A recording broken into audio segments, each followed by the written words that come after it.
Hello.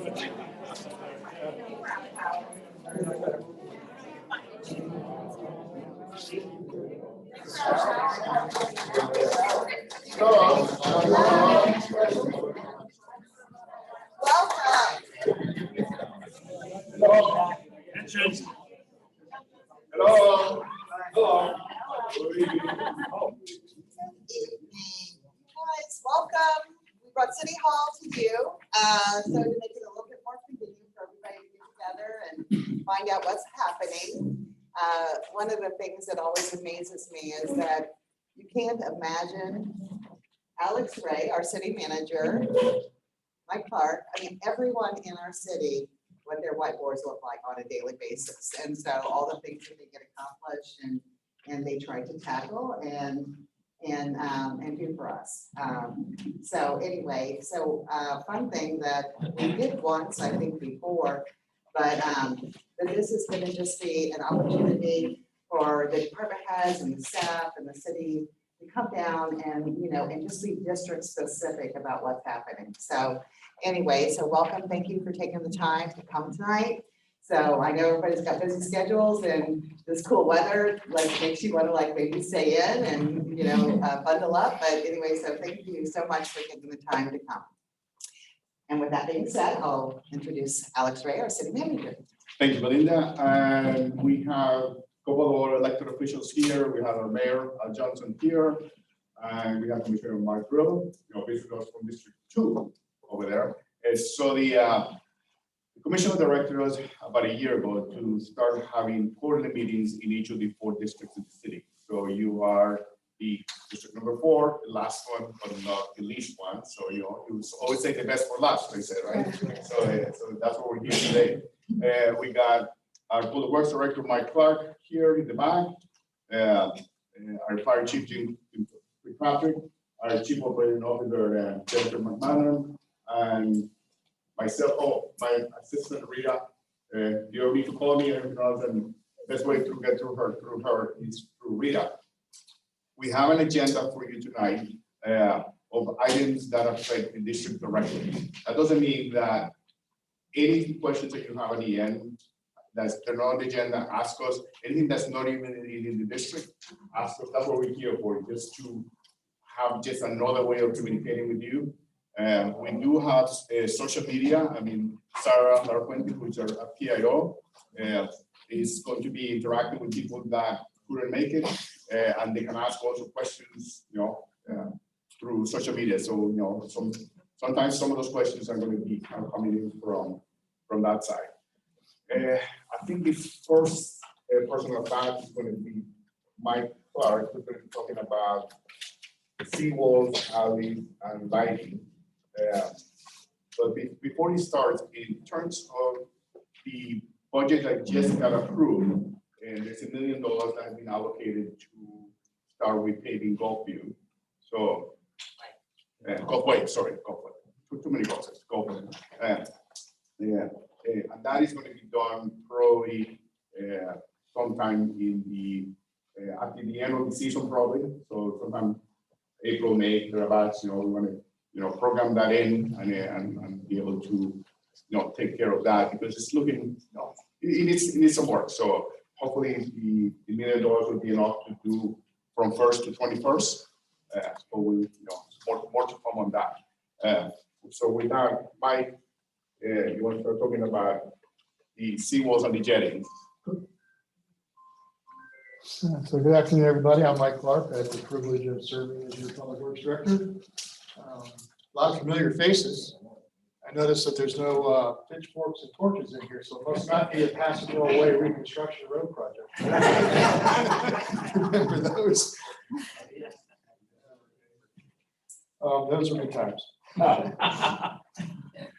Beautiful road. They say no good deed goes unpunished. Yes, but Payne has such a short memory. I trashed the place out, then I rebuilt it. So the First Avenue Fishing Pier Jetty has been moving very slowly through a permitting process of every 3-letter agency you can possibly imagine. And at the end, we finally got the permit. And so we'll be moving forward with the bidding out of the project. And essentially, what you see now is what you're going to see when the project is over with, except the railing will be new. We're basically going to fill it up with concrete. As you know, the web steel piles that hold the current pier up used to be 30 inches wide. And now there's barely an inch of steel on either side. I really don't understand why that pier is still standing with the weight. But it is. And so we're basically just going to build a big monolithic concrete structure and it'll last forever. And it's coming soon.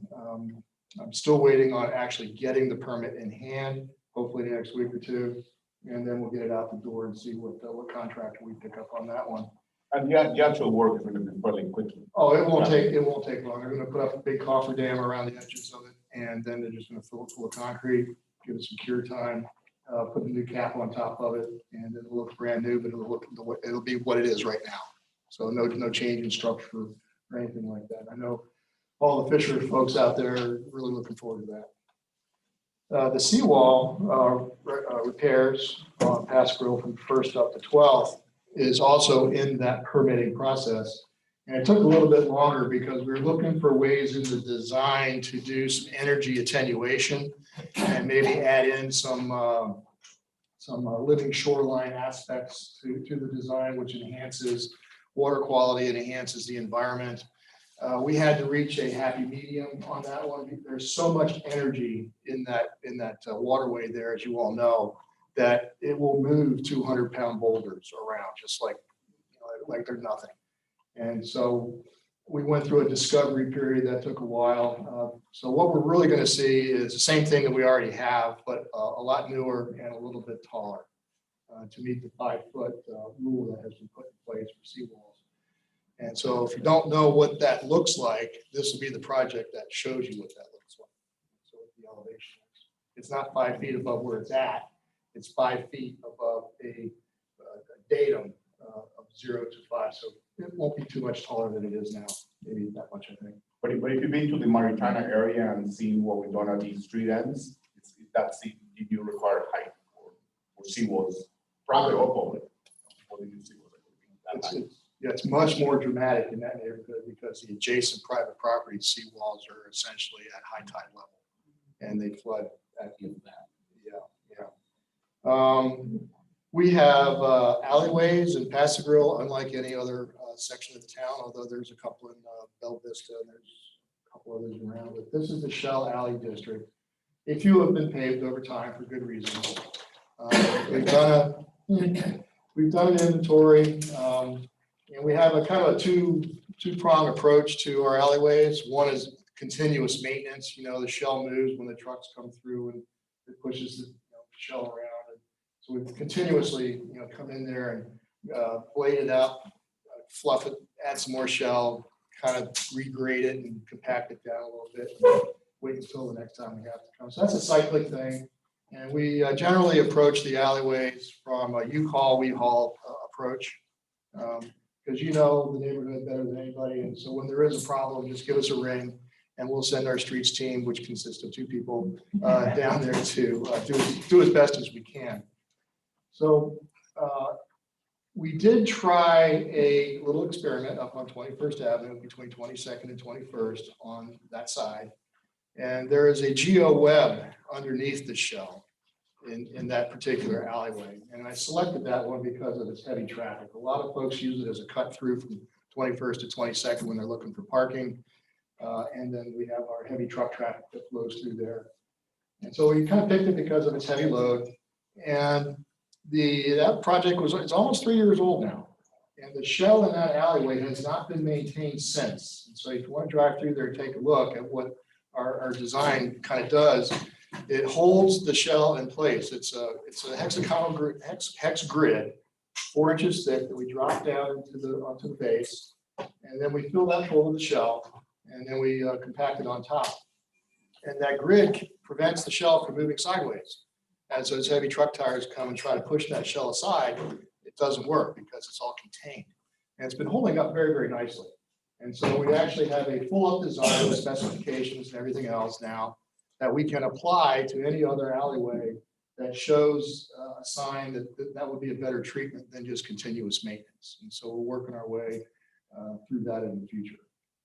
And for the current year, you're gonna be doing one, maybe two, right? We're gonna bid one out and see what the prices come back. Since the time we put that in and now, everything has changed. That was pre-pandemic, everything. So yes, sir. Just a quick question. I noticed you did north-south alleyways Mhm. with Shell. Have you looked at doing the east-west alleyways, or are they maintained? Yeah, we'll go in there if we absolutely have to. But you all know that they've been encroached upon over time. The telephone poles are very, very tight. The turn radiuses are all, boy, if you drive your car back in there, good for you. But probably not taking my car back in there. It's very, very tight. Where we know of flooding issues, and we do know of a couple, we'll get up in there when we do the projects, and we'll try to do as best as we can. They are public thoroughfares. But again, it's mostly a reactive.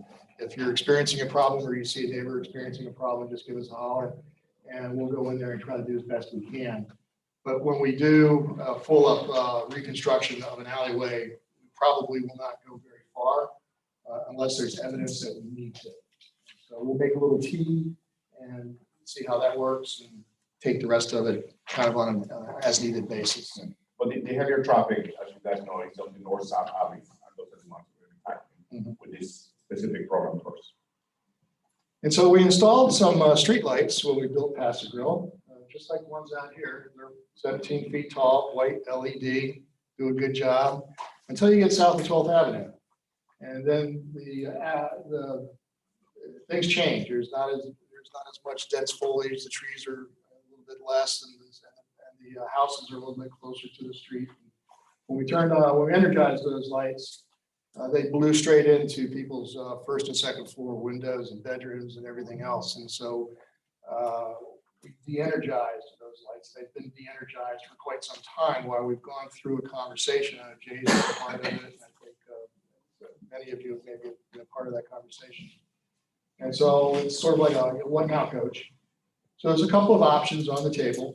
One is to reduce the height down to 12 feet, which is the same height as the ones across the street on the bay side, and leave them in the same fixture, just shorter, up by 5 feet, and turn those back on and see how that works.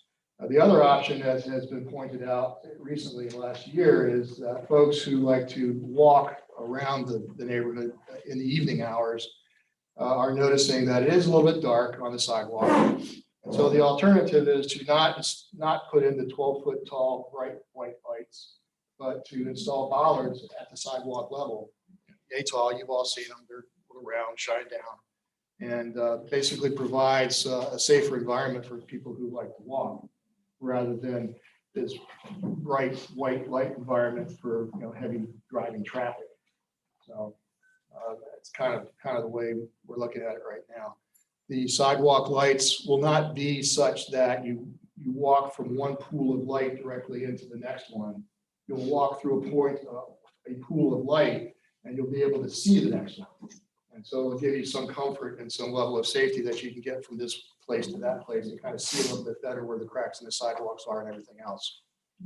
Yes, ma'am. So I think it's fantastic, the low-level lighting, what it's doing for the sea life, specific. But there are some apartment complexes that have blazing lights, and they're on all night long. Mhm. So they completely wipe out, probably for a block, any effect that the low lights have. Is there anything we can do about that? There's a number of programs. There's a grant program on the commercial side. I know that we have tried to get on part of that one. Every year, the Pinellas County wildlife folks walk all of our beaches, ours and everybody else up north to Clearwater. And we have an address by address specific with photographs at night inventory of every structure that faces the beach and its light situation. And so given the opportunities, at some point we can start partnering up with the folks that manage these condos, enlighten them as to what it really does do in the environment, and try to bring closure to changing their sconces out to something different. So that's, And it's a that's long. going to be an area of emphasis for over the next year, and kind of leads into the next item, so it's a perfect segue, but before we let Mike go, any questions on those three types of projects? I don't have, it's not on the agenda here, but you were quoted in a paper about these 13-foot dunes. Ah, yes, And my question is that our flooding comes from this side, not from that side. Why would we put 13-foot dunes on that side, tear up the overpasses, which you just built those culverts not very long ago, and you and I discussed it. But then you repair. And then risking the idea that Paradise Grill might have to go away, that would kill us. great question. Thank you.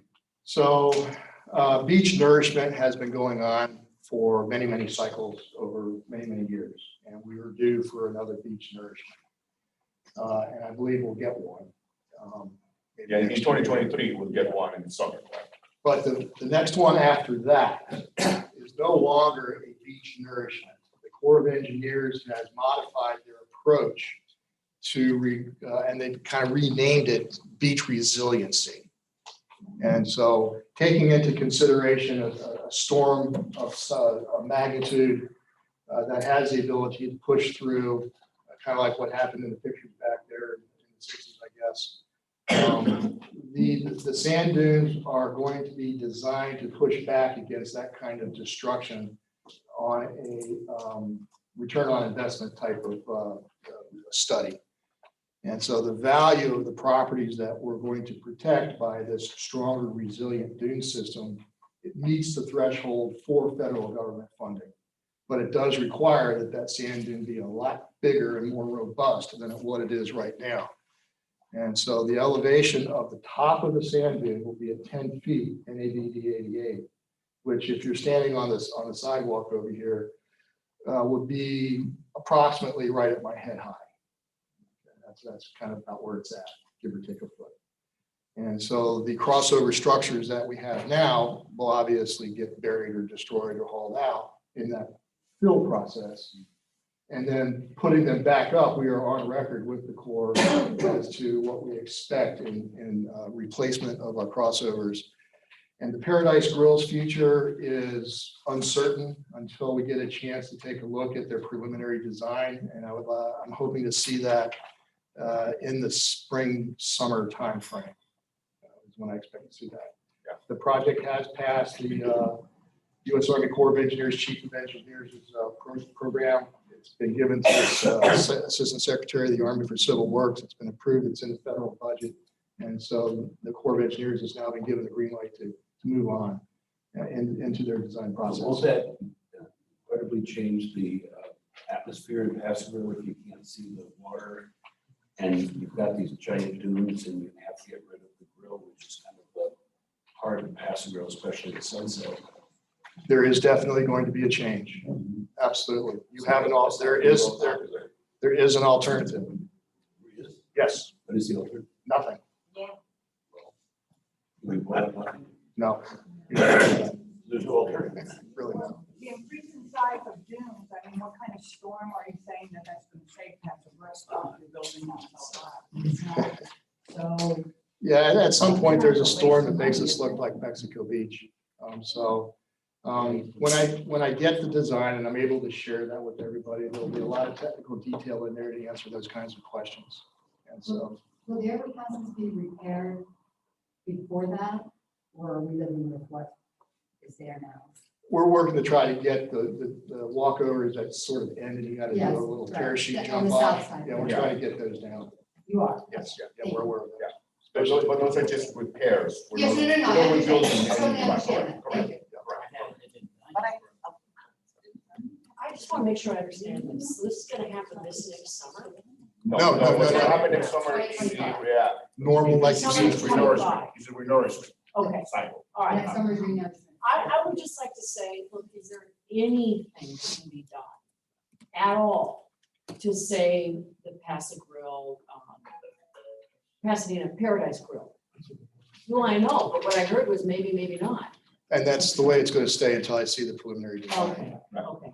And just to be clear, that if we build these huge dunes, they these huge dunes you're talking about, there's still no guarantee that we're not gonna get wiped away, right? We're just gonna lose our view. If you have a guarantee with Mother Nature, I want to know what it is. So, I mean, what, in your anticipation, what kind of den and storm surge are we looking at that this is gonna take? 15 feet short surge.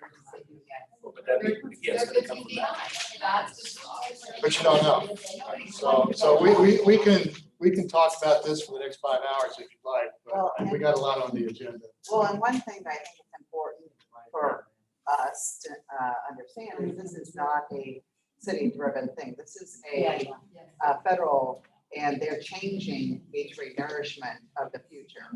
And so there's not a lot that we can do with it other than to say no, and then we not have a beach. Right. So it's one of those situations where I've gone out there and kind of looked, eyeball it, if I'm walking down the sidewalk, I look over the knee wall, look over the dunes now, like where can I see the water line now compared to what's gonna look like later?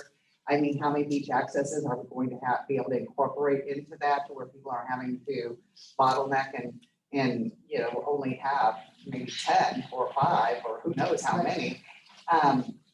So I think it's really important that he's not saying anything because he doesn't know yet, but it certainly isn't something that the city is in support of. And I don't know what caveats we have as far as, with crossovers and how much money they're gonna provide in order to be able to do something that there's a clearance on that 10 feet. Then they have another 2 feet clearance, 3 feet minimum. but maybe we can negotiate that to a foot or so. Maybe there's some play there that we can do, but I just wanted everybody to know that this isn't Mike Clark's idea, No, that's understood. because he's still standing right now. But it's not his idea. Is the 23 foot is tied to the work they're gonna do on the Grand Canal? No, No. no, they're all very completely separate. Quick question on the seawall. So you're patching them down here and you're building some new ones up by the boat, Maritana. Maritana. Yeah, those are actually stormwater outfall structures that were just built to the new What are we elevation. doing along here? Are we just patching? No, it's a rehabilitation. Are we gonna raise them at all? Yes, to 5 feet, but not, it's not ginormous. Yeah, I got it. That's good. But only the 12. First through 12, and we're not gonna get into Dog Beach, so it's more like 5th through. It's like, yeah, 3rd and 12th. I've heard 10 feet for the dunes. Now, is that, how much higher than the existing dune is that gonna be? So my guesstimate, my best guesstimation, and I think I'm pretty close, is if I'm standing and I'm 6 foot plus, if I'm standing on a sand wall sidewalk, it's gonna be right at about my head. Which is about 2-3 feet higher than. That's what I'm saying, is it's 2 or 3 feet higher than what it is now. So up here by 16th, it's close. It'll add a couple of feet. Down by 1st through 4th, 5th, it's gonna be a lot more. Yeah. Okay. And it's 20 feet wide. Yeah, the top is gonna be 20 feet wide at that 10-foot elevation. Then we'll have the slopes back down to the sidewalk. And the water facing slope is gonna reach out quite a long ways, maybe about 3/4 of the way of where the pier is right now. That's about how far out that toe of the sand dune will come. So it's gonna provide a very large beach until Mother Nature says otherwise. But we will have my paint the sand. I worked in my buddy, and this also about the alleys. I was just concerned about the historic 8th Avenue between 7th and 9th. The alleys that go east and west are in terrible shape, a lot of flooding, a lot of concerns. There are still moving trucks that go back and forth in that alley. We have looked at that extensively. A concrete pad was put in there to facilitate easier garbage movements. But it is, everything that could be wrong with an engineering design is wrong in that location. And so it's quite an effort to bring that back, and it will have to be a public-private partnership conversation. It's very, very complicated. Every utility that you can think of is back there. We've got 0 lot line construction on the condos and some of the other buildings. And it has not been maintained cohesively in the last 25 years. But we did get Evander's Alley back. I'd like to point out, we never had flooding until the alley was done up and like this. It used to go like this. Yes. I can show you on the. No, I get it. You're talking about it. Yeah, it used to be pressed like this. Invert. Yeah, and the alleyways, we like to see the water go to the center and then drain out versus to the edges. And getting that profile in that alleyway is incredibly difficult. That's It was on the great. other way. It was great before. Okay. I've noticed a lot of things about the alleys on the island. We are a barrier island, we are sand. And I've noticed a couple of my neighbors, and I think once over the last 12 years, they did sand in their alley and it seems to drain real quickly. There's no really potholes. So have we ever thought about just being logical, since we are a sand island, just to refurbish the sand in some of these alleys? Sand and shell will both move. Well, yeah, you gotta make sure you got the right kind of shell, because some shell they use to make glue with. Yeah. So a good thought. Let me work on that, digest it a little bit.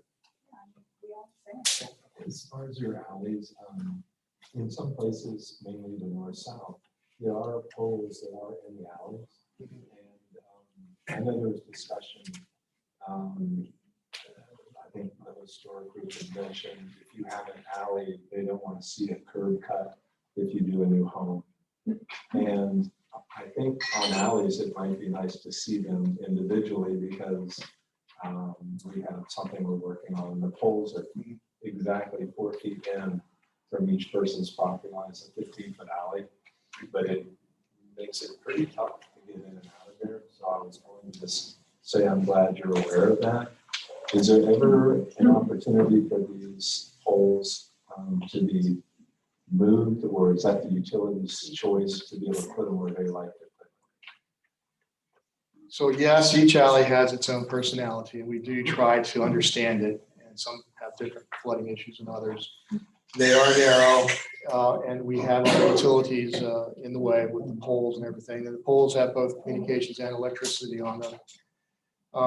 Poles can be moved for a good reason, and they belong to Duke Energy, and they lease space on the pole through a communication provider.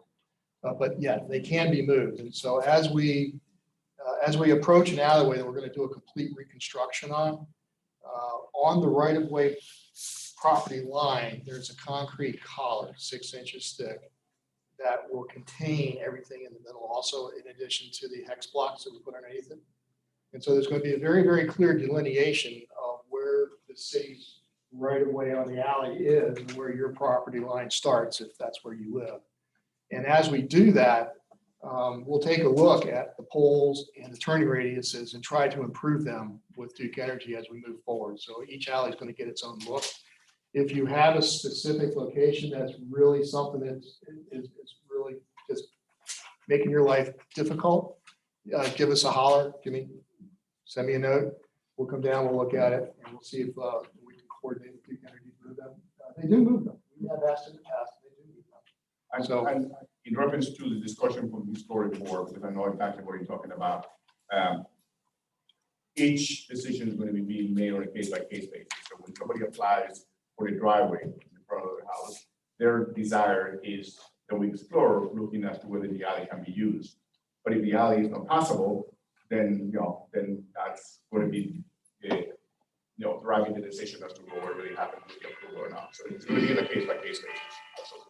If a pole has to be moved, is it taxpayer have to pay for it, or would the property owner will absorb that? It's rolled into our franchise fees that we pay. Yeah, so you won't see a bill. Mike, there's a question on Zoom from Brenda. In regards to the sand dune buildup, what is the logic of building up a dune on one side of a potential island? Why are we beholden to the Army Corps of Engineers? Can we take a vote on what the residents want in regards to this solution? Yeah, so. Did you see that? We can take a vote, and the commission eventually will have to make a decision. But you gotta remember that the beach, the public beach, is state sovereign lands. It's not some beach sovereign lands, so it's the state who's also going to have to play a role into this, and we will have an opinion and decision to make. But from what we're understanding at this point, and we don't know that that's the final word, is that if we opt out, then we're going to be out of the federal renourishment program because their intent is to close that out and replace it with this dune systems that are going to help maintain the beach. That's their analysis, that's their goal. But there's going to be a lot of steps between now and when that happens. I mean, if that was to happen, given that the study has taken a year and a half already, I mean, like, or 3 years, I mean, so this is not happening tomorrow. It will be probably something happening in 2027 to 2030 thereabouts. So there's going to be a lot more discussion, a lot more issues coming forward before that happens. So stay tuned. It's a good thing that the community knows about it. We have had a couple of discussions with the commission on this already. When the final report comes out, which is supposed to be in the spring of next year, more discussions will be happening, and we'll see what the best CLO we can get for the community.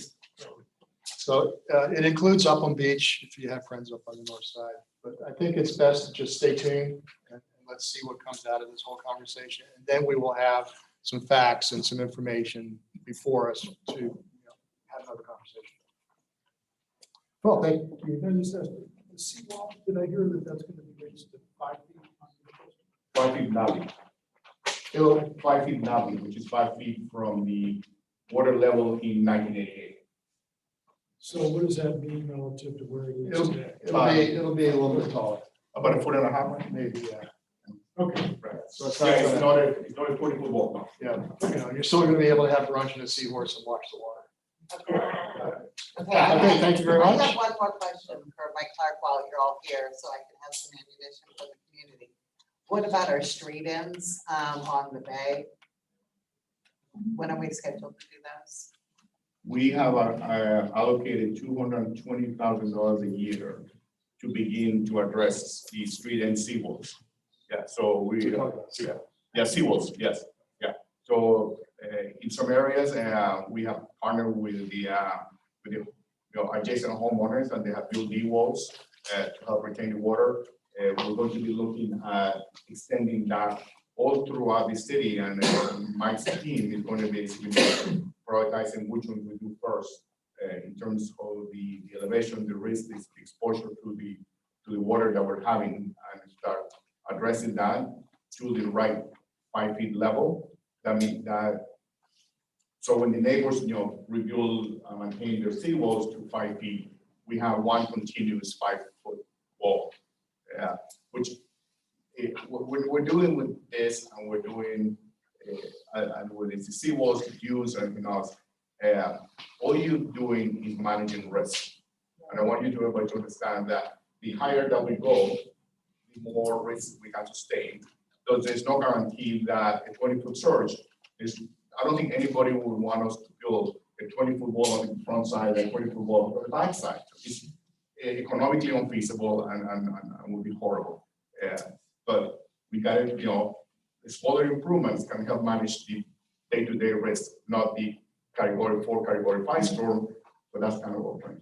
And I brought that up simply because a lot of times our street ends, the private property owners have increased their seawalls, but our street ends are still lower. And their concern is the water coming in through there and going into their front doors. And I've got 3 residents that are just begging for this to get prioritized. And so I don't, those are things that I don't know if all of us can, think about, like, how everybody is handling, all the infrastructure needs, whether it's on their private property or on the public. And so that's just something that I just want to make sure that we are doing our part on those street ends as well, because it affects the rest of the island. The seawall up for next is over here on 17th Avenue.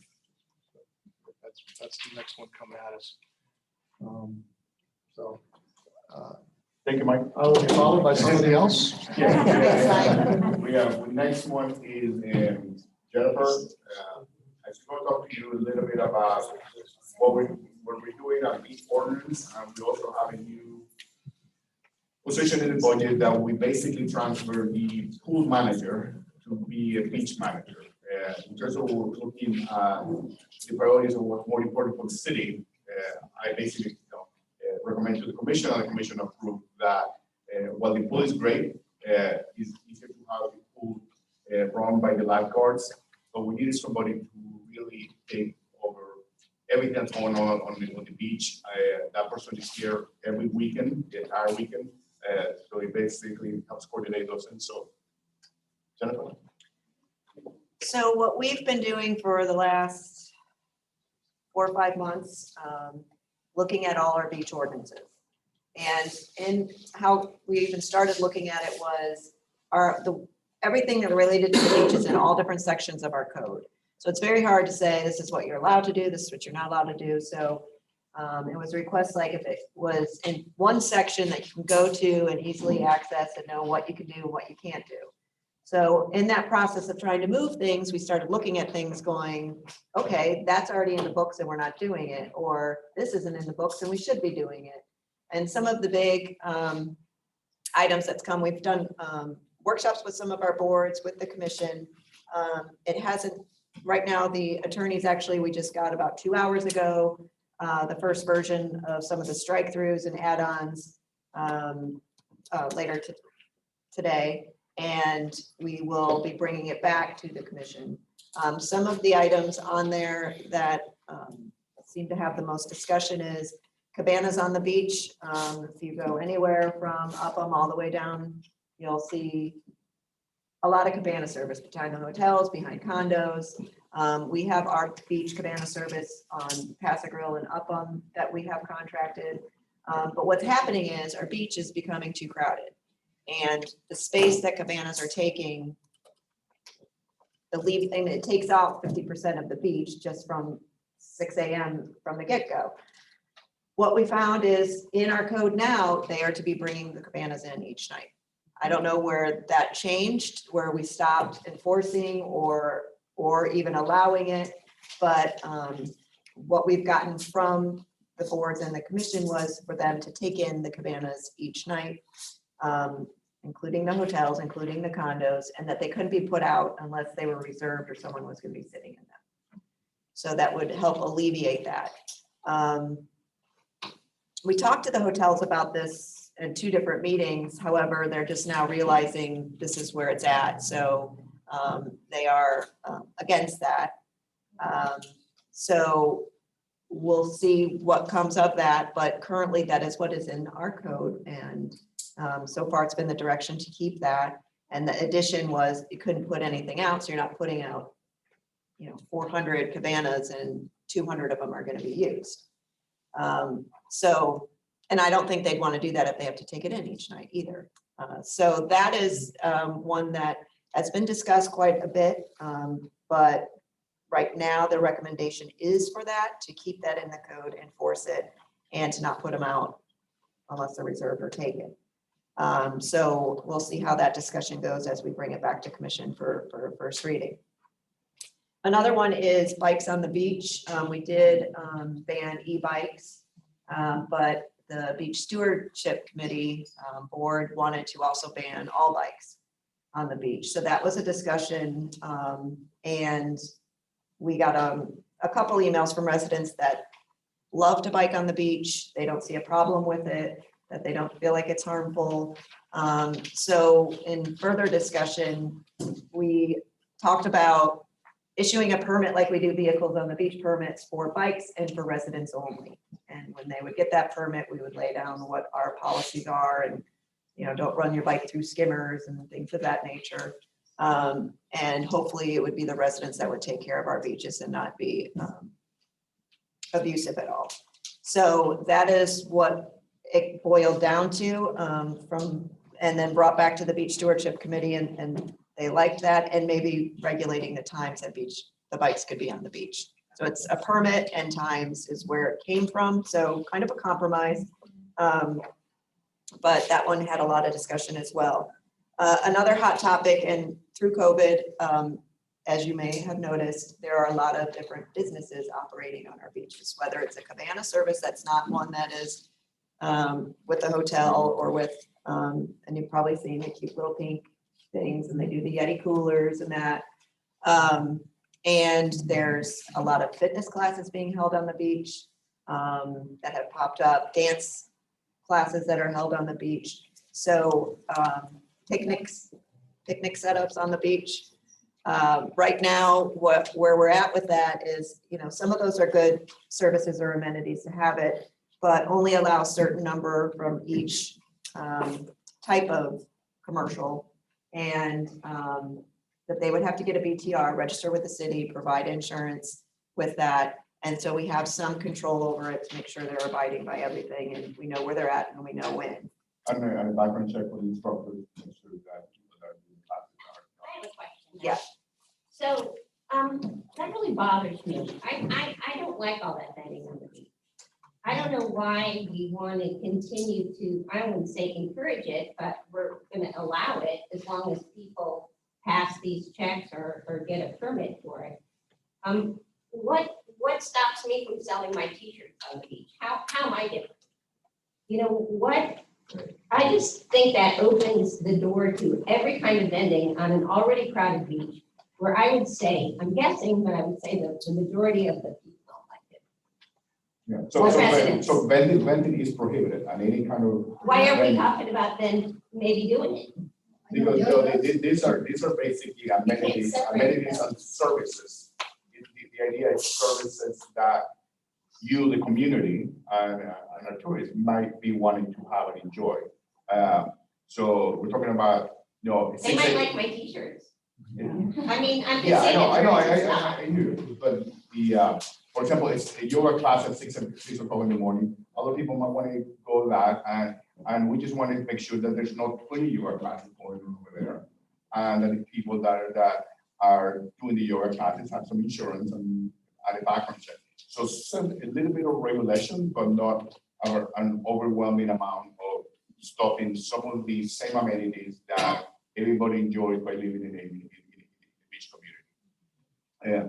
There's never a perfect balance in this sense, and I value and respect your opinion. But I don't think the commission is going to want to approve anything that is where anybody is selling a product on the beach. It's purely, transacting services and classes. I don't know what else you want to add. Well, I think that we've all gone on trips where you could get a massage on the beach, you could do hair braids on the beach, or, whatever it was. And so it may, come to a point where we create allowable services or allowable uses. And so just like we have in all of our But we zoning have districts. So parks also for that. We already provide space, maybe not quite right on the sand, but, we have a space for that. We have vendors at the concession stand that are, selling their artwork through the suntan. I mean, I just say, where does it stop? I mean, I feel like, I just think it could be endless. Well, I think that one of the things is like when we used to have weddings, I don't know if you all remember when we had weddings at every single crosswalk. Regulate how many now? Now we've regulated it, they have to go through the permit process, they're only allowed so many weddings, and that was not the case in the past. We upped the price, we've limited the scope of the weddings and we And had is it to enforced? manage the problem. Is it enforced? That's part of Yes. the purpose of the speech manager. Thank you. Yeah. So anyway, Amy's so just with concerned the about the yoga, beach becoming too commercial. I am concerned about that, and I think that my neighbors are very concerned about that also. Well, and this is going to make it less commercial. Understanding that right now, there are no regulations. there's no regulation. Right now, there's no You regulations. said we don't allow it. No, we don't allow vending. We don't allow Just vending. enforce it, you wouldn't have to worry about it. Right now, there's nothing to enforce. There's no regulation that prohibits somebody who's teaching a yoga class to go on. So I can sell my t-shirts on the beach, Can't exchange money at the beach. but I can exchange it at my brick and mortar store and then walk over there and sell it for sales on the No. beach. Slow down for a second. Vending, which is a transaction of one product to or sale to somebody else, is prohibited. Services are now not prohibited. So if you're teaching a yoga class, if you want to get somebody to deliver an umbrella and 2 chairs and put it in there for you and pay them $20 for that, that is currently not prohibited. Okay? It's not prohibited. It's not prohibited right now. That can happen today and it's happening. If you walk the beach and everything else, early in the mornings and you see those chairs and umbrellas, being dropped over there. what we're trying to do is come up with some sensible regulation that says, okay, we're going to allow some of it, but it's not going to be a free for all, for, as much as you want to have. Okay? But is it possible we can say we don't want any of it? Yes, of course, right. And if everybody raises their hands up here and says you don't want any of it, the commissioner will, don't take that into consideration, and you got 2 commissioners and a mayor here that can hear you. If you want to say none of that is allowed, let them know how you feel, Oh, that's how I feel. I know, that's, yeah. I mean, I could sell suntan oil, that's a service. I think there's so many loopholes, that I just think we should not even get involved in it. Well, we have to have some regulation because we have this much right now. But if you have Well, we- regulation, you have to enforce Right. regulations. Again, that's why we have the beach manager who's gonna be on her 3rd weekend that just began. Did it just start? Yes. And what's the Based out of the conversation with many of this, we realized we need to reposition a position to handle that. I'm just gonna say, I think it's good that we're putting regulations in place. I think what I'm hearing is some people saying, do we want any at all? Not regulations, do we want to allow anything? Any at all? service at all. So I think that's a I don't slightly want different to. question. I lived here 50 years without it. I'd like to live the next 20 without it. But I'm glad you're at least regulating it, but maybe there needs to be more discussion about, is it allowed at all? I have a follow-up question on the weddings. When was the permitted and the limiting put in place? 2016. So it went from $20 of beach wedding to $250. Because it's, okay. for 19 years. There's still weddings. There's a lot of weddings. There's still weddings, but there are less. How many are allowed on which crossovers? Like you have to, there's only certain crossovers, not all of them. Oh, I A know. majority of them are usually between 22nd. Aren't they supposed to be so far away from the walkover? They're supposed to be 50 feet from the, not to impede access. I think you'll see a change in that. The beach manager or caretaker, do they just impact the Grill Beach? The whole beach, all of it, all of it, all day. But their job is going to be, they're not going to be by themselves. They're going to be coordinating with court enforcement, with police, and with all of the hotel operators and managers. This person basically is somebody who is going to have the ability to coordinate any resources that the city has or their private resources in terms of make sure that everything is in compliance with. And everybody who gets a beach permit has an actual permit card that says you're allowed to have your beach wedding between 3 o'clock and 5 p.m. Right? And it has all the specifications, and she'll go by each of the sites and make sure that everyone has full permit on this. And as well as that, she'll be working with all the hotels. She knows what they've been permitted. She's checking to see if they're within their designated area, that the number of cabanas is correct. If a water sport got BTR and they have 5 jet skis on that BTR and they have 10 out there, she's gonna know that. All of that is what her role would be in coordination with. Like I said, we're coming on her 3rd weekend. She's here Friday, Saturday, Sunday, Monday. She does 4 10-hour days, so she's here for the full day. And she oversees the beach wedding permits now. That was something that I was doing before. So yeah, before it was supposed to be the sheriff's office, but I don't think they paid attention too much to what was permitted.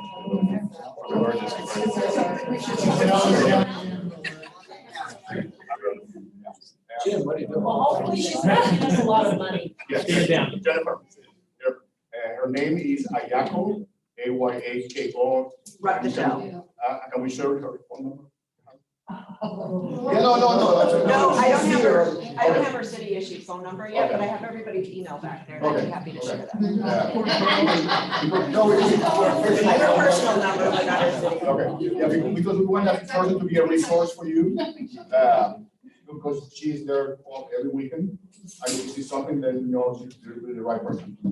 Oh, so you don't have to be bothering police with those issues. And we have community policing. We hired an additional community policing officer in order to, because I think a lot of what I see and hear is that we have an enforcement issue. We don't have You know, that's our biggest concern, is that we have ordinances in place and, you know, we're just not enforcing them. You know, we did a big workshop, I don't know if you watched, about the waterways, you know, because now we've got boats that are turning, you know, 4 or 5 engines cruising through Pascal Channel, you know, and it's just so disruptive to our marine life and our sea beds. And so, you know, but the thing is, there's actually a speed limit there.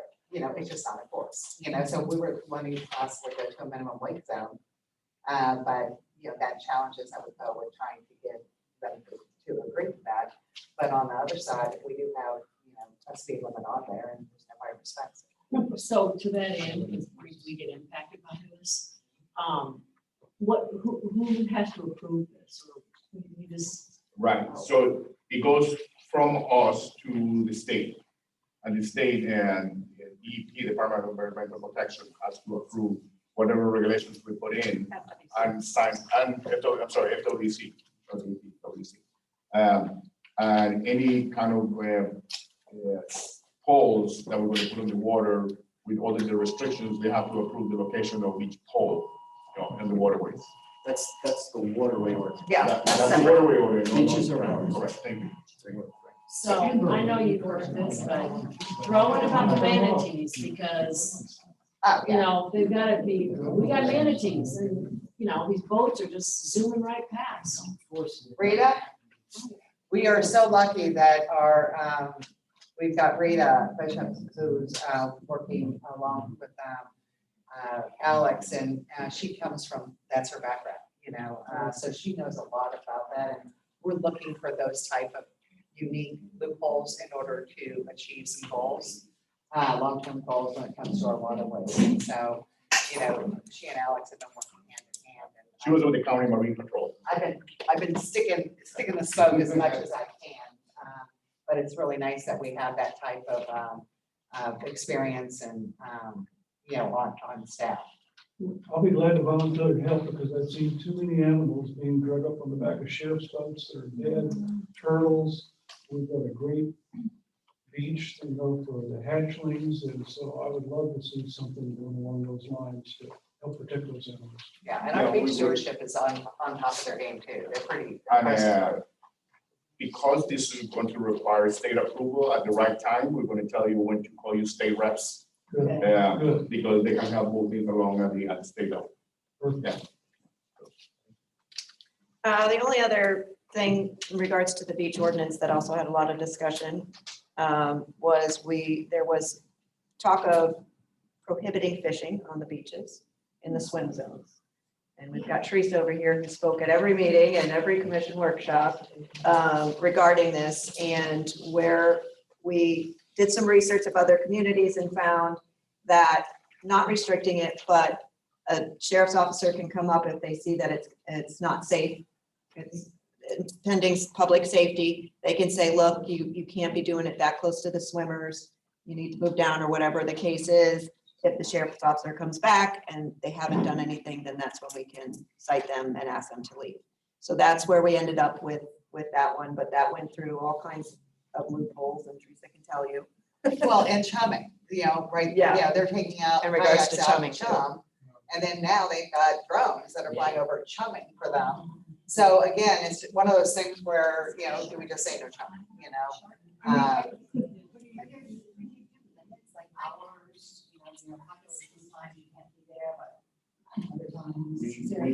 We talked about all those options.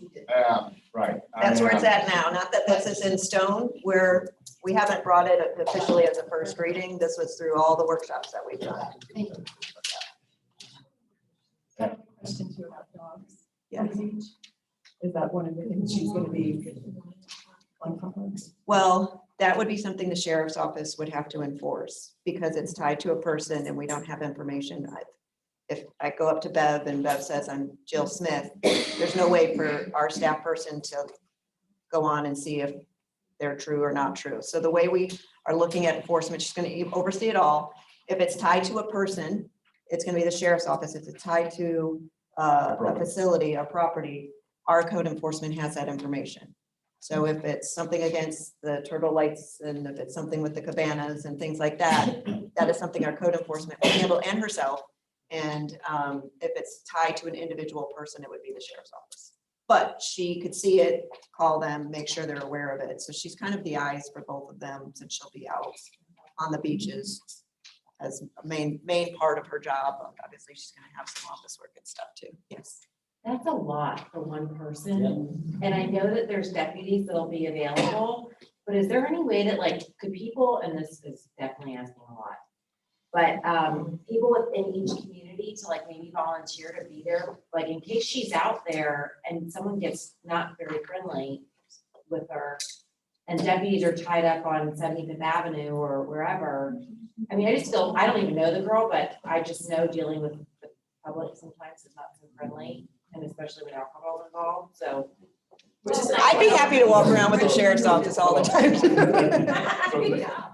If you want to have volunteers to help the eyes and ears, great, I welcome that every day, and everything else, and you can, coordinate volunteers and tell us when the volunteers going to be there, and you put you in touch with the person. When it comes down to enforcement, I don't really want any of you guys and gals to be part of that enforcement process. I have seen people with dogs attack police officers that have a gun or a badge. Yeah. Okay, so some people really don't have the best judgment. I'll leave it at that. So I wouldn't really want to have a group of volunteers to try to address that with somebody who might just lose their temper and start telling you, and who are you to be telling me what to do? They tell that to the police officer, okay? And they have thrown things at the officers and run away. And so, glad to have your eyes and ears, but let us have through the police handle the enforcement violations and everything else, because they know how to deal with that. Exactly. So I think that it's extreme, and we've talked about a citizens police force or something like that, which for all the reasons you just espoused, we probably don't want to do. There's nothing, at the other extreme is a vigilante force, which we don't want to have. But if a citizen sees a problem, there's nothing wrong for any of us to pick up the phone, call the sheriff's non-emergency number, and say, I've got this problem, can you please come address it? And we have right now on our staff a volunteer for enforcement officer. And she's very diligent and knows, and she gets up every morning, patrols her neighborhoods and sends us a list of things that she's seen. So she's very helpful, but that's the end of her involvement, okay? Now, once she reports things to our people, she's already been eyes and ears, and things like that. I'm just gonna give you some real world on this. I steward for the Black Skimmers, for Audubon. And a dog on the beach will cause the entire colony to flush. The eggs are exposed. They literally can cook on the beach in a matter of minutes. And we could lose all of these endangered birds by not taking immediate action. So I will tell you what I do is I walk up to somebody with a dog and I go, what a beautiful dog. And I start that way. Sometimes I have to walk away for fear that, but I can't not try to address it knowing what's at risk. And I thank you for what you do. But be careful. But do we ever put sheriffs on the beach in the morning to talk to these people who are walking their dogs and tell them we do? We have them out there all the time. Yes, all the time, all the time. Yes. And they issue warnings, they issue violations. The first time that you are caught with a dog on the beach, they will issue a warning. The warning is put into a system. The second time that they find you there, they will issue actual violations. And Danielle, I know it's a lot, and this is out of all these workshops that came, this is what we need to reappropriate and put this person, or have a person, a position that's doing this based on going through these workshops and the enforcement part. We might find after 6 months, next year, we need to budget another person or something of that nature, or have, part-time person. So, and what we've explained to her is what her job description was, completely change. It's new territory really for us, and we probably should have done it a while ago. I know we talked about it when we talked about the beach weddings many years ago of having a part-time person. That's all they did. was monitor the beach wedding. So we feel this was a better resource and a position that we could handle pool operations through the rec department on that. And so we'll see. Well, and the thing How it is, I is, think yeah. it's gonna be harder at the beginning.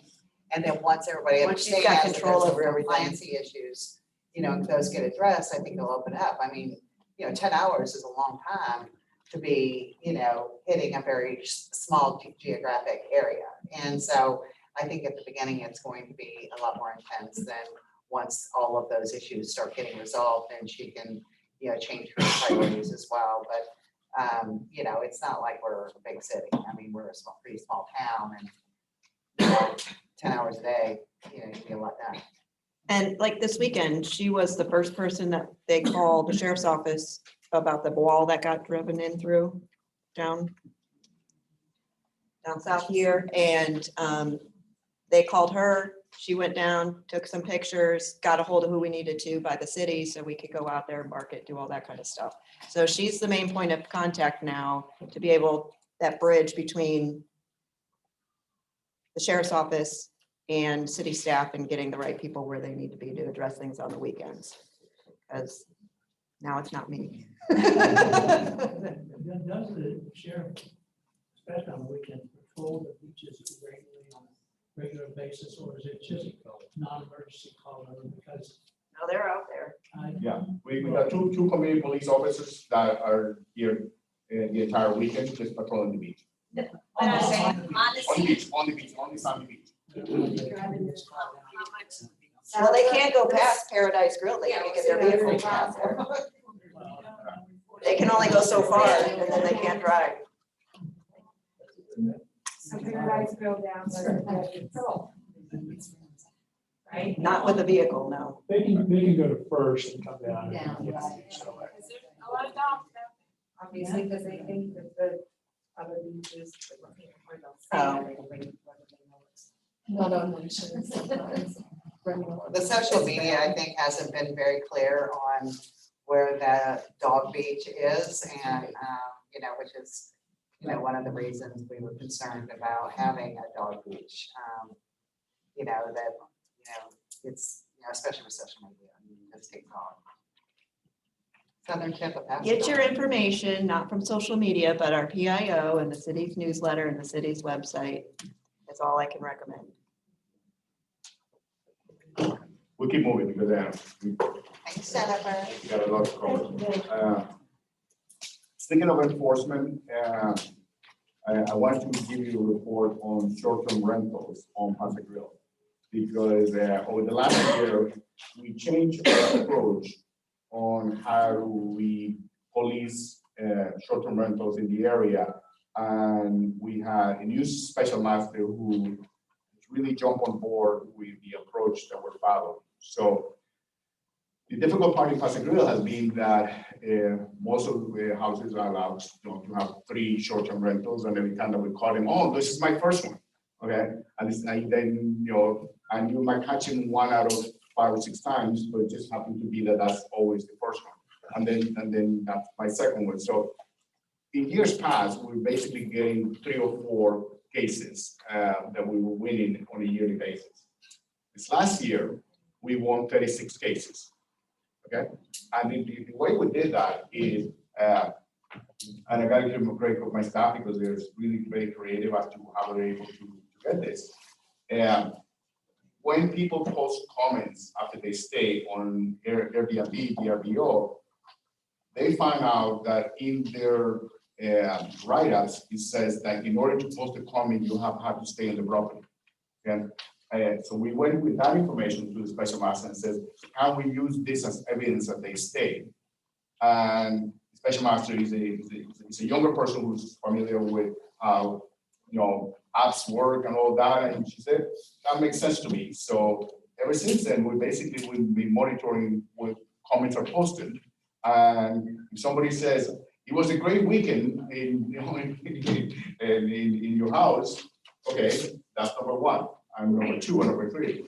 So we have basically gone tenfold in the number of cases that we have now taken to the special master. We have made, and we don't do this for money, but we have basically collected over $36,000 in fines over the last year for people who would be doing enforcement.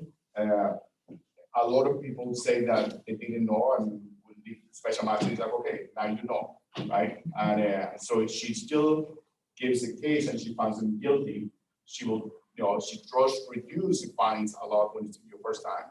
But you're now on record that you're on record that the next time you do it, the fines are going to be $500 a day for each day that you keep on renting. So it's a very different approach, but we're having great success. We've seen a lot of properties that are clearly not on the market anymore.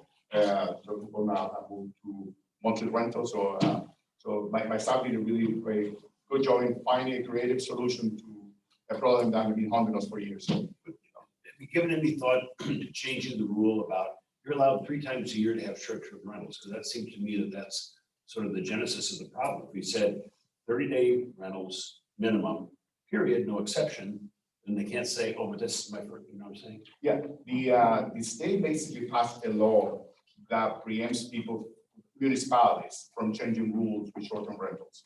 So we were lucky that we have rules prior to the state, passing this. So what it basically means is we can't touch the ordinance. If we touch it, the ordinance is completely disallowed and it's a free-for-all.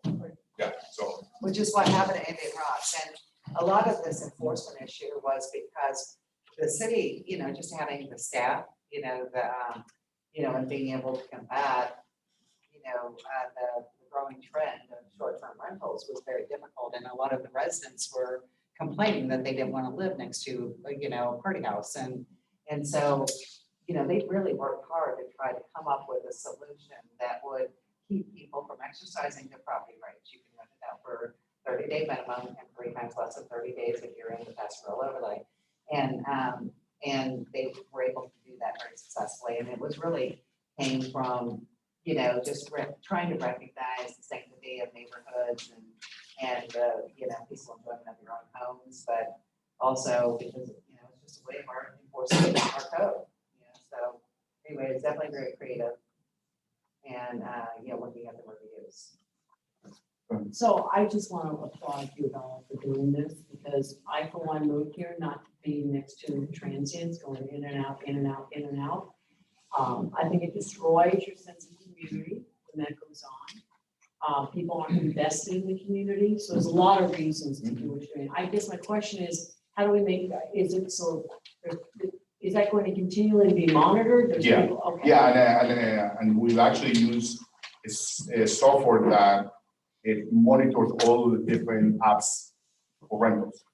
It basically tracks about 22 or 23 different places where you can actually rent stuff.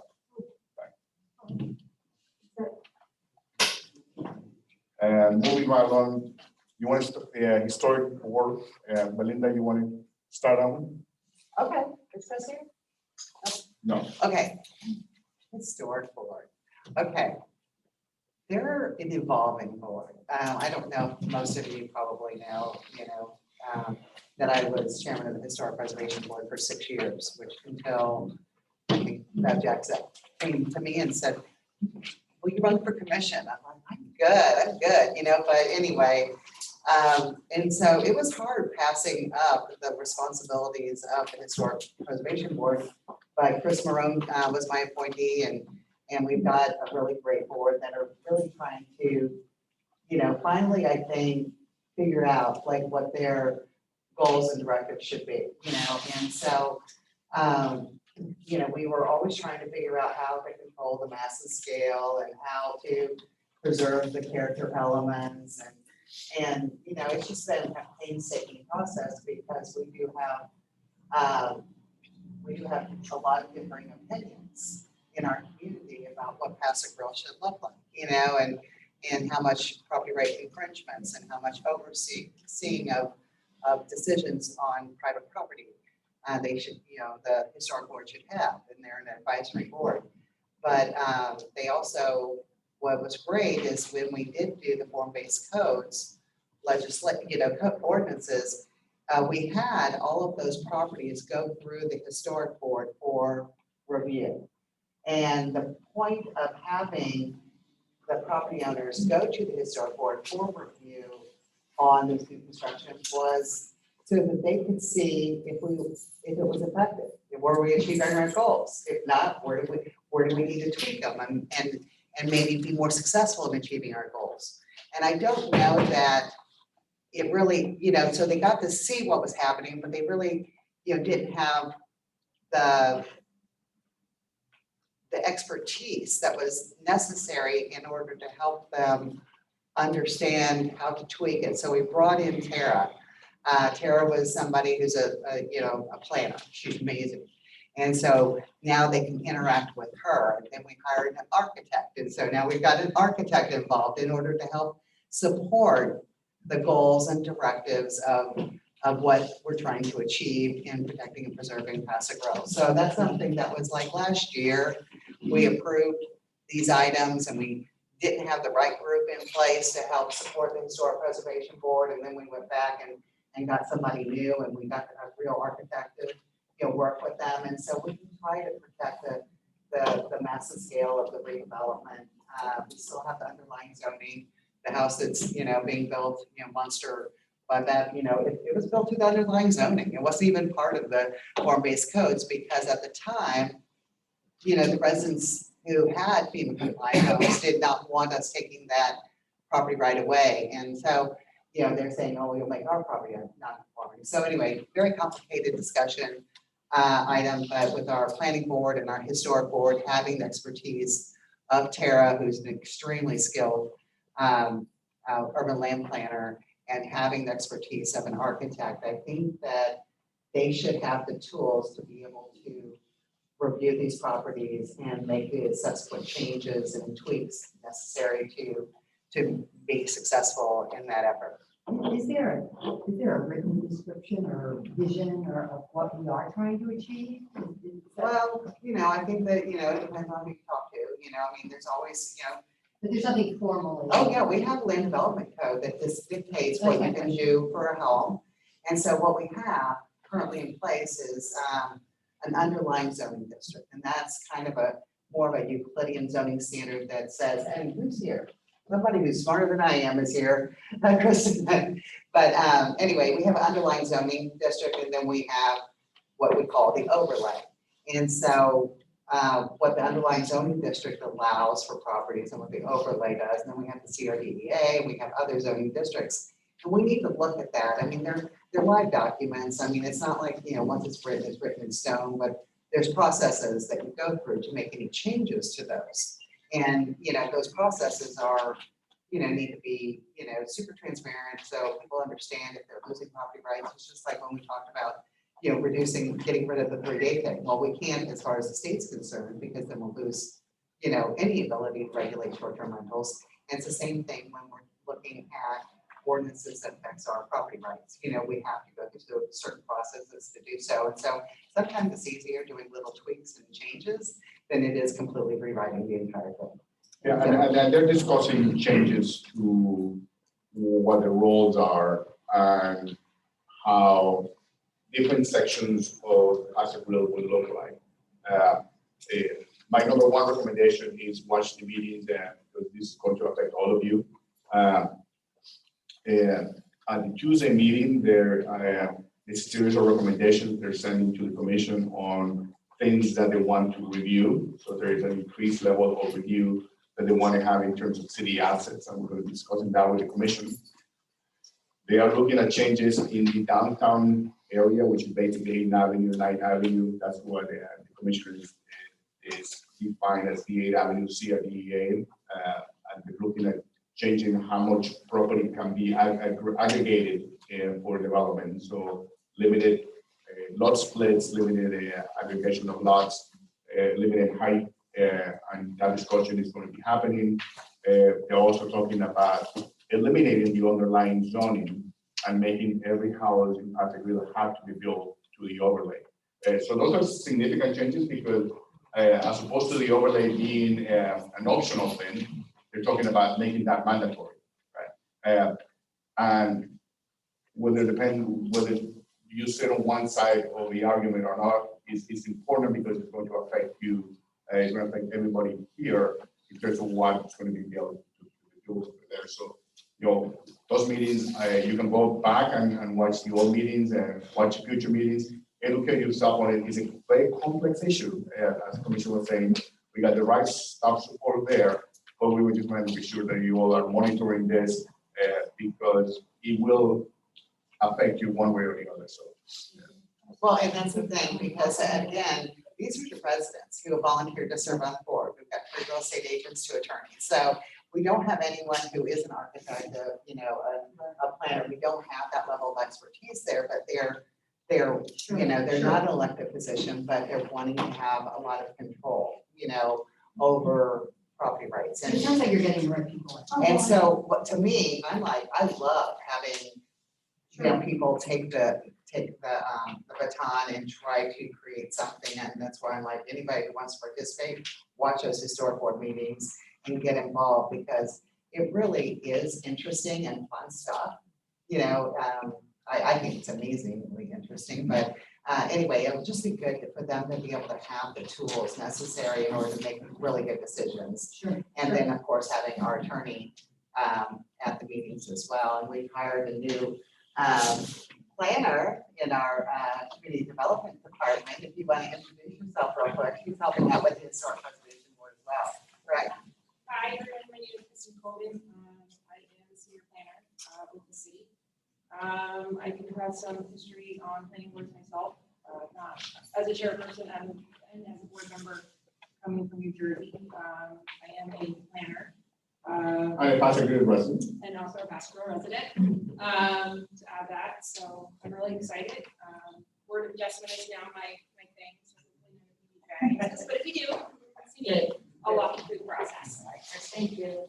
Thank you. So that's kind of exciting. We've got a PAC girl, serving in that department. So that's kind of exciting for Paso Grill as well. So anyway.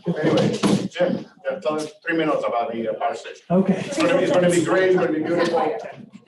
So for you all that don't know, Station 22 is approximately 50 years old. We've had some structural issues over the years. We've removed the hose tower. We've done some mechanical things. We got a grant for a new generator. We're just putting Band-Aids on this structure. Over the years, we've had to evacuate that structure due to water intrusion or hurricanes. In particular, Irma was the one that knocked us out for a few weeks.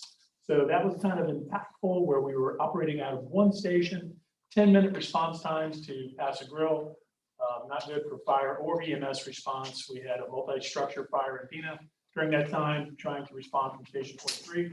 So that started the conversation about what to do to make this structure more resilient. And so through that process and through that conversation, we've started the process. We hired an architect. We toured some other stations and beach communities south of here, Captiva, Fort Myers Beach. Those names might sound familiar to you. Those are places that still have fire stations standing, built by the architects that we've hired. Those stations are still operating and functioning. And that's kind of what we want to do. We want to make this 50-year-old structure a structure that's going to move into the next 50 years. So we want to be able to operate as people are building these new homes that are more resilient now, instead of these homes built in the teens, 20s, 30s, and 40s. We have to be prepared to serve you with a station that can operate during these hard times. So we've met multiple times. We've, like I said, toured different stations. We've looked at the site. It is a limited site. It's about a 1/4 acre. We've talked about design. We haven't made any decisions, but we're trying to put the functions of a modern fire department within that footprint. So it is challenging. So it was built for a male fire service, and we have male and female now. We have training, we have operations. We have to be here when you are here. So at the same time, we want to have a fire station that fits within the historical character of Paso Grill. And the architect that we hired has a lot of history doing historical fire stations. This station is going to go to the historic board for review and approval to make sure that it's consistent with the vision in Paso Grill. So once those drawings are there, we'll take it back to that. And as far as the historic part of Paso Grill, I've been here for over 50 years. So we sent in the architect pictures of the Suntan Art Center. If people don't know, that was a fire station. Upstairs is the day room there, so we sent pictures of that. We're just trying to give them a kind of a flavor of what it's like down here. They've toured, they've gone through the streets, walked the streets, so we're trying to get something that fits into the community and also serves the community. Is the station to be elevated? Yes, it's gonna give me the floodplain. Yeah, all the living quarters are gonna be on the second floor.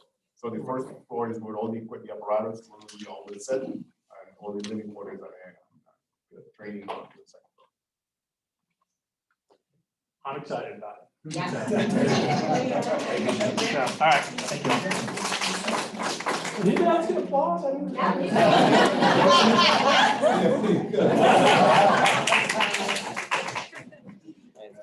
Before we talk about the Happiness Park, we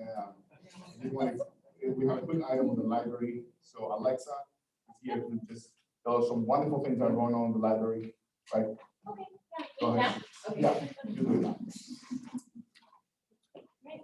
I'll keep it short and sweet. My name's Alexa Sawyer. I'm your local librarian. We've got a couple things going on at the library. All of you are eligible for library cards. If you don't have one, please come see me. They're free. And we have a lot of cool stuff going on. We have various programs, of course, books, ebooks. We'll be accepting mail-in ballots with the supervisor elections from October 24th to November 5th. Some people have been bringing them in now. We have to turn them away. So October 4th to November 5th, you can bring in your mail-in ballots to the library. And then October 24th to November 5th, the supervisor of elections staff will be there to handle your ballot. We can't handle your ballots, but they can. Got a lot of fun programs coming up. We do have our Friends of the Library annual meeting and membership appreciation party on November 3rd. Monica's here. She's very involved with the Friends. We've got a lot of great members. If you're interested in joining, please come to the library and we can get you involved in that. You are my local talent. Please, if you'd like to engage with the community, let me know. I'll have my cards on a table somewhere. We can plan a program, even if it's something like telling the community about the beaches, the birds, and protecting our wildlife. Anything you're good at, please let me do a program. And I guess that's about it. Come to the library.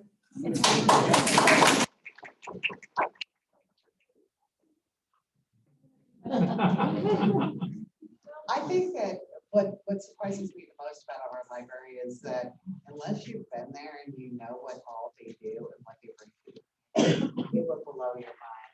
They were just talking the other morning about, like if you're a small business and you're trying to target businesses, or if you're wanting to, you can check out a book or you can check out a piece of art, at the library. Like there's like so many fun things, and here we have one of our I'm pointing to the library board, so she knows all about it. But I think that what blows my mind is how much that they do, and what a resource they are for the community. Thank you. And museum passes, free museum passes. They're facing the James Museum, the Museum of Fine Arts, and book club. Book club. We had a book club meeting today. It's very popular. It's awesome. The next book is The Beekeeper of Aleppo. So please come, November 17th. I'll do some calendars and programs somewhere as well. So thank you. Thank you. No bookmarks. Any more questions? You can refer to my assistant, Jim. I love Alexis.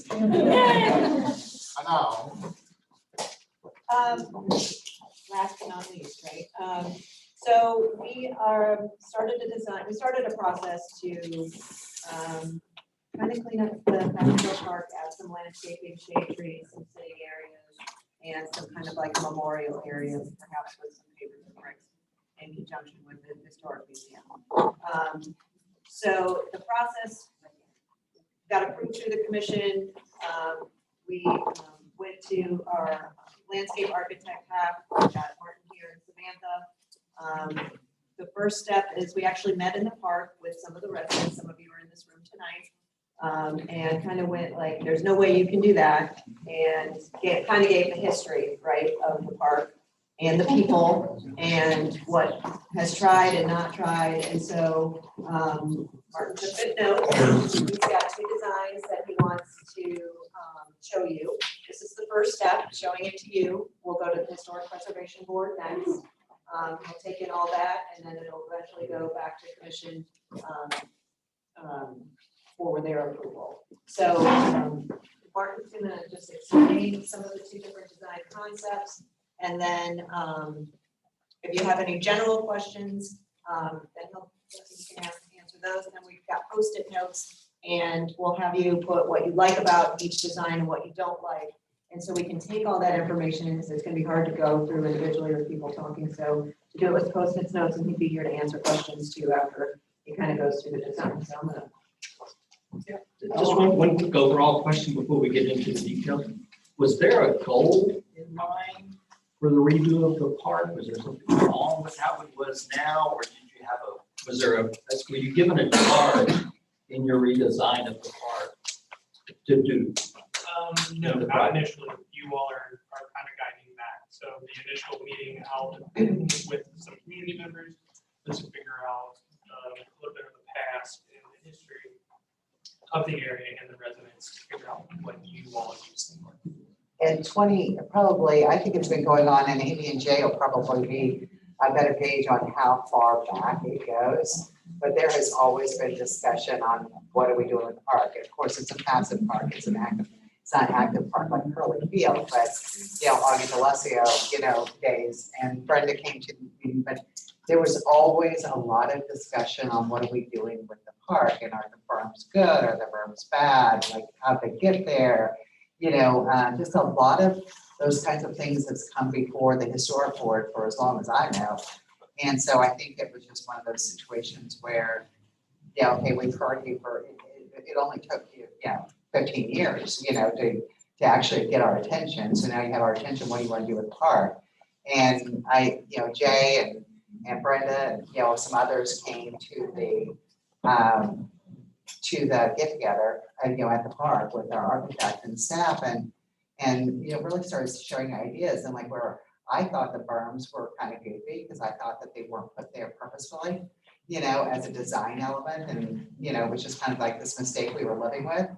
I found out that it's actually kind of an interesting character element of the park, and something that isn't a bad thing. So it was kind of neat to bring in somebody who has an expertise in this area to help guide us, because sometimes we, live with something for a long time, we get used to it, and we just know it needs to stay a passive park, but it has been something that's been brought up for a long time.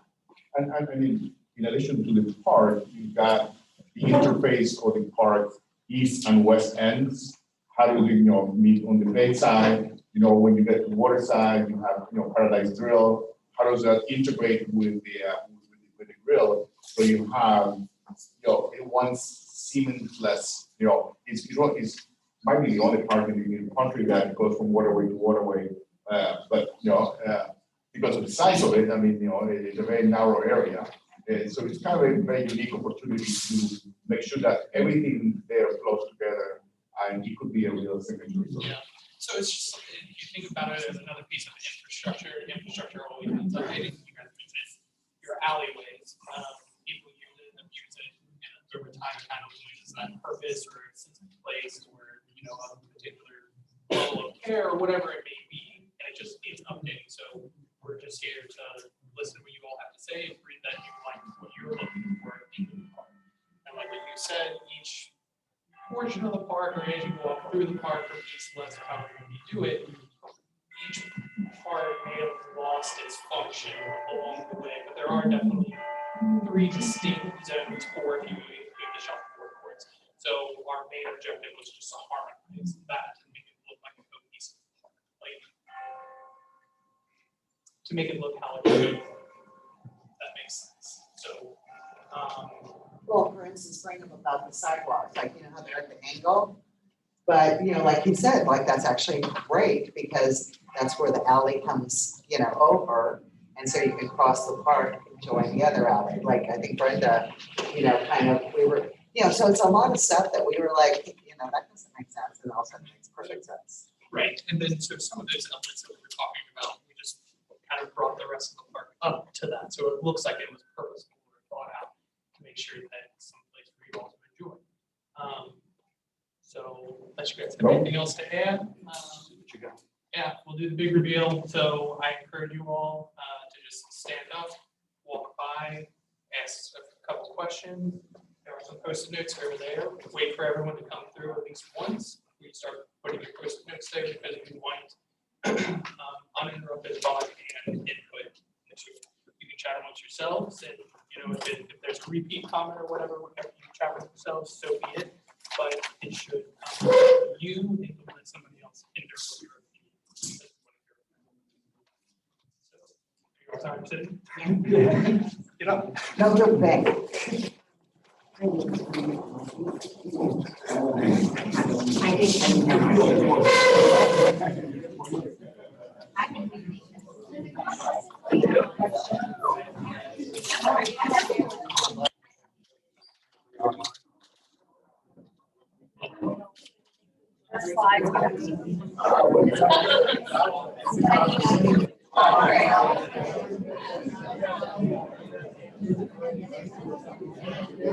you for running the Zoom because I used it before. Very helpful.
It's about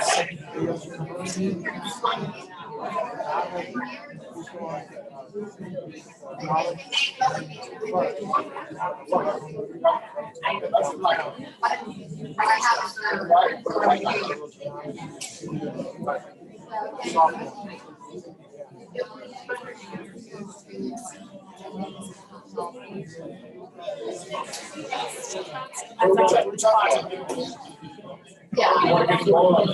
Yeah. Always have interactions with that town hall. I go to your fire, but, yeah, I just want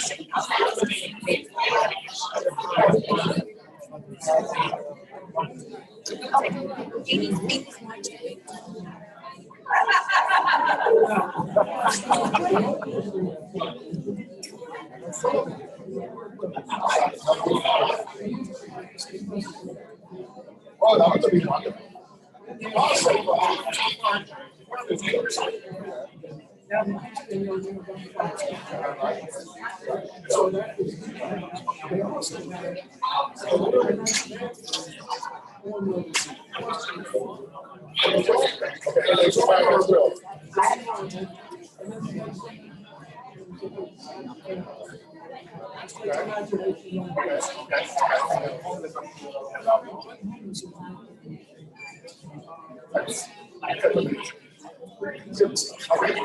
And so that was the basic. Now, when I was a commissioner, what we wanted to do, what you guys are gonna accomplish, is keep it above the commercial district. To the residential side. I was considering you to add. The only thing that would be nice to do is that there's one better. Okay, the guy that ran for commission, you know, that's been there forever. And it would be nice if you named that. And it's, this is how it's- Page right here. I think there's a people who already know this information. Something else to think about. There's a lot of good.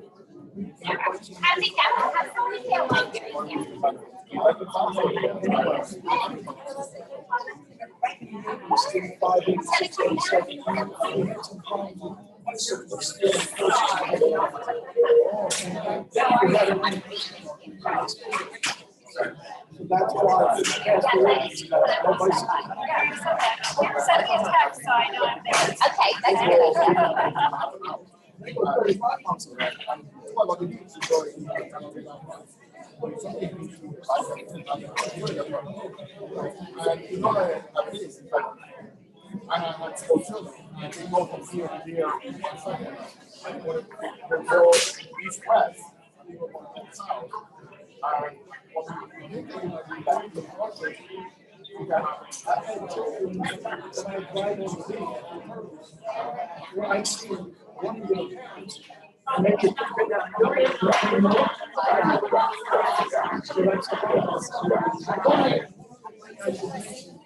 that's good. I don't understand why you so ignored that. And then for the Preservation Association.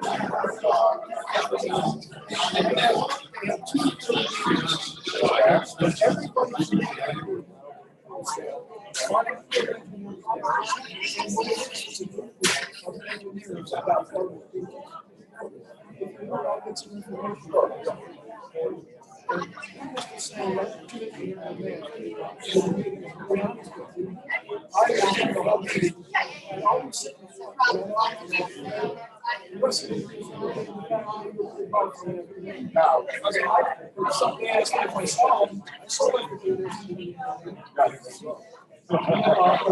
okay, no, but that's I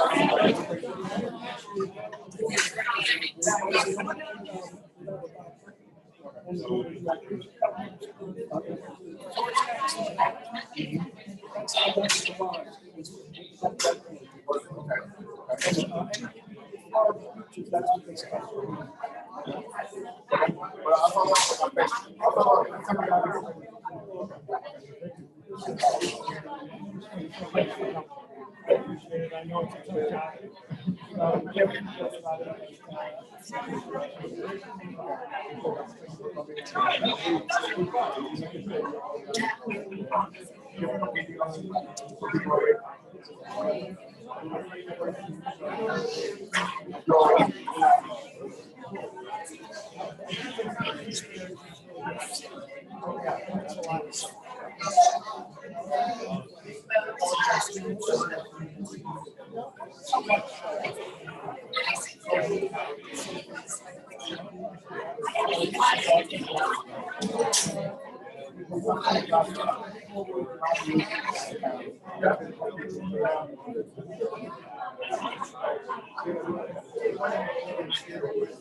Okay.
With balance.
But anyway, so she's got lots of time.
Oh, I should put my jacket on first.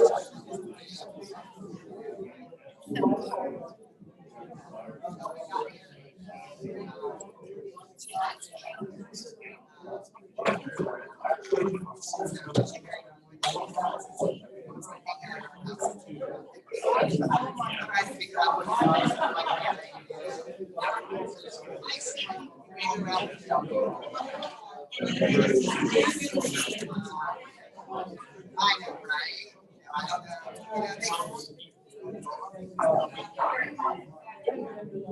That's funny.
I'll try it first.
Thank you for coming, sir.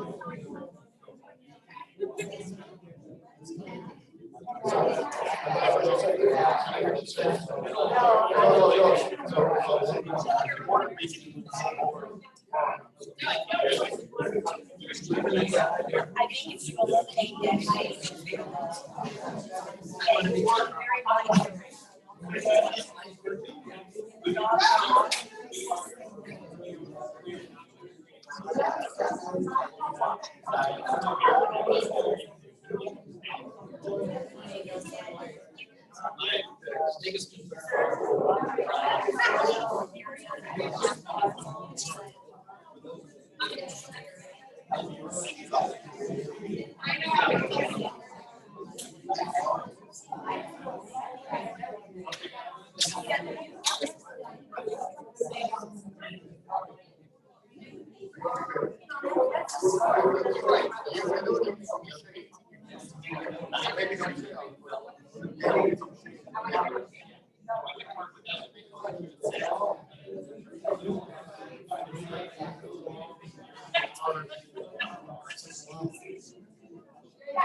I love the birds now.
I didn't have that,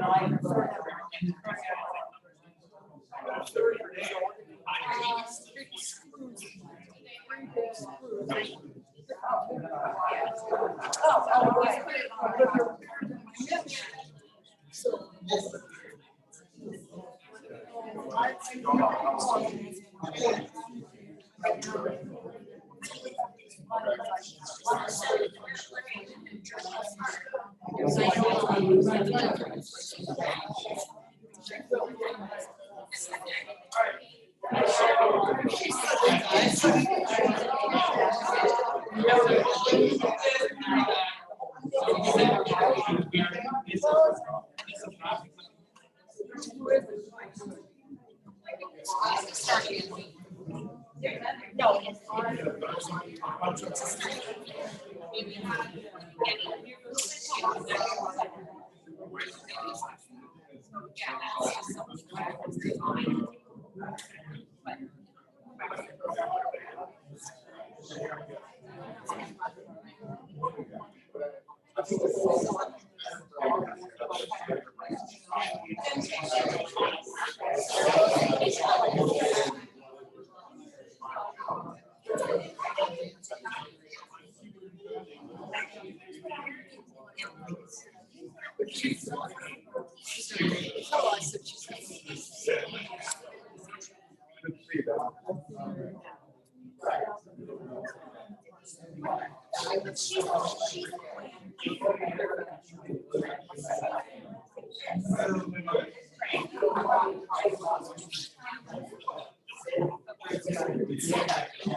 Sarah, I just want to say you're doing a great job with the website.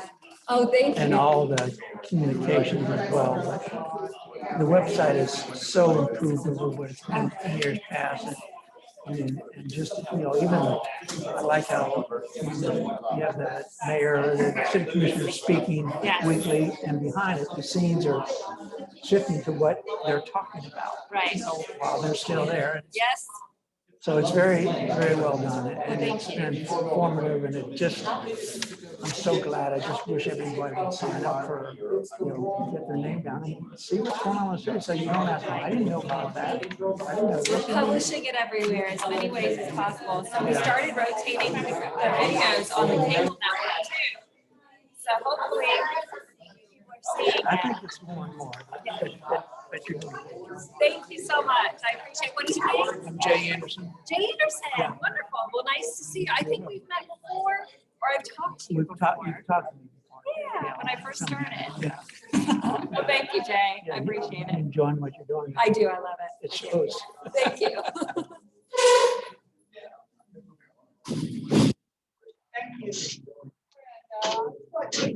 Thanks for coming. I'm dusting off that street today. What's your name? Thanks for coming.